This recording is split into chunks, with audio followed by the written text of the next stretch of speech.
Hello students, welcome to my channel. और आज हम करने वाले हैं टाइप्स ऑफ केमिकल रिएक्शंस। और ये जो हम पार्ट करेंगे ये है हमारा पार्ट 3। और जो हमारा नया टॉपिक है वो है टाइप्स ऑफ केमिकल रिएक्शंस।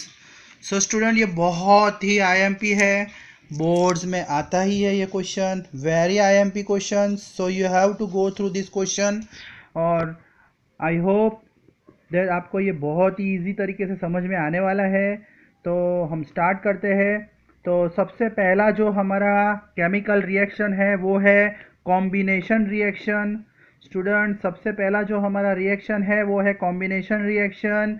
और ये कॉम्बिनेशन रिएक्शन का जो डिफाइन है वो है the reaction in which two or more react combine to form single product. मतलब यहाँ पे देखिए, दो सब्सटेंस, दो एलिमेंट एक दूसरे के साथ रिएक्ट करते हैं और जब वो एक दूसरे के साथ कंबाइन होंगे तो आपको एक सिंगल प्रोडक्ट मिलेगा। जब दो एलिमेंट एक दूसरे के साथ कंबाइन होते हैं और जब आपको सिंगल प्रोडक्ट मिलता है उसे कॉम्बिनेशन रिएक्शन बोला जाता है। दो एग्जांपल्स मैंने आप लोगों के लिए यहाँ पे लिखे हैं। जैसे अगर आप कोल को जब आप हीट करोगे, बर्न करोगे, तो कोल के अंदर आपको क्या मिलेगा? सी, मतलब कार्बन मिलेगा।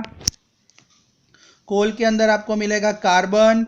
और कार्बन अगर ऑक्सीजन के कांटेक्ट में आता है, अगर आप कार्बन को बर्न करते हो, ऑक्सीजन के साथ जब वो रिएक्ट होता है तो आपको एक सिंगल प्रोडक्ट मिलता है, कार्बन डाइऑक्साइड।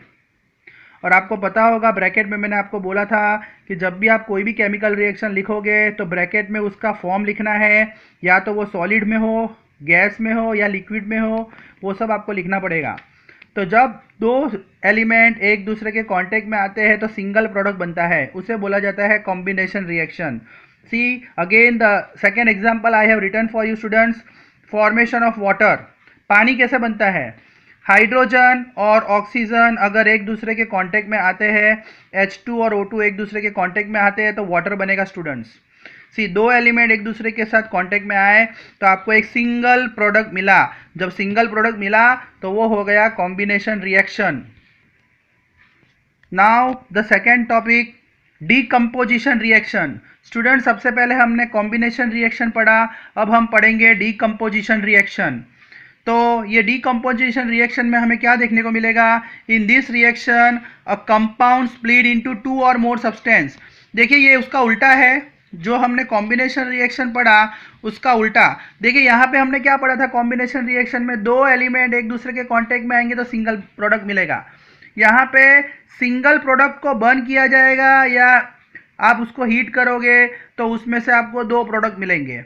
मतलब एक सिंगल प्रोडक्ट जो होगा, एक सिंगल एलिमेंट होगा, वो दो एलिमेंट में ब्रेक होगा।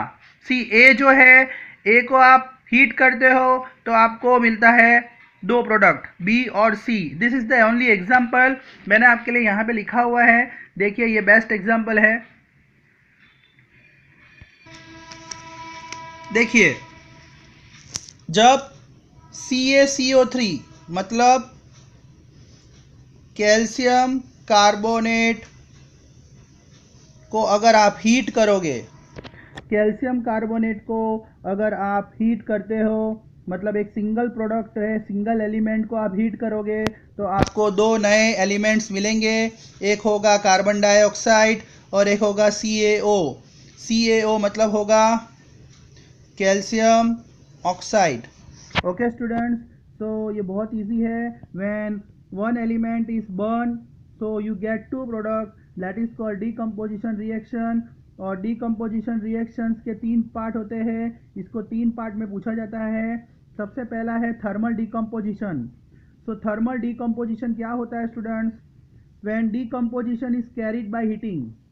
थर्मल डीकम्पोजिशन का मतलब होता है अगर आपने ये प्रोसेस हीट करके किया है तब इसे थर्मल डीकम्पोजिशन कहा जाएगा।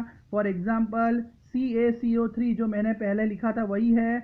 इसमें देखिए, आपने CaCO3 को हीट किया है, कैल्शियम कार्बोनेट को हीट किया, तो हीट करने के बाद जो आपको दो एलिमेंट मिले हैं वो है CaO और CO2, calcium oxide, carbon dioxide.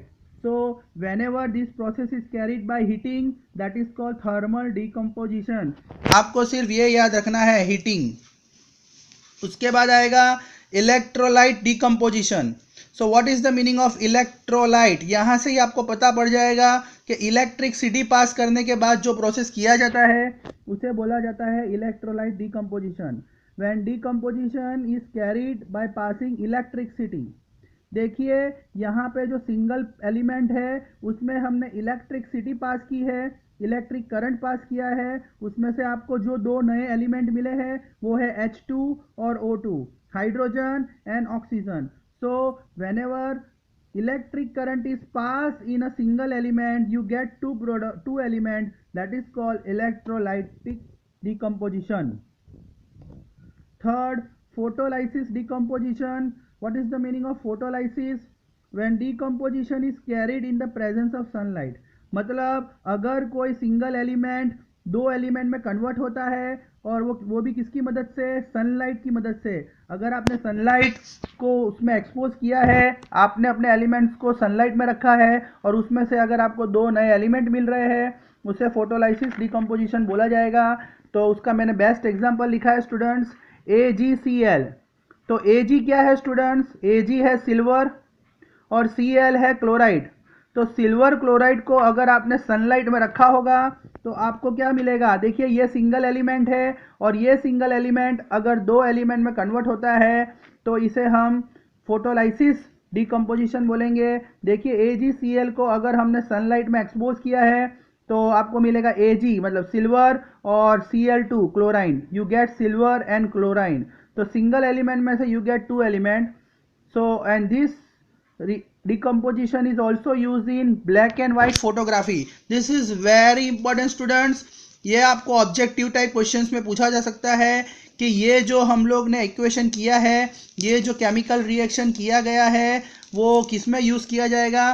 Photography में. आपको पता होगा फोटोग्राफी को भी हम लोग सनलाइट में एक्सपोज करते हैं.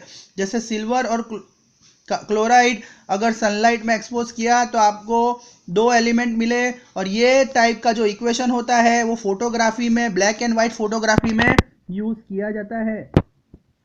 Thank you.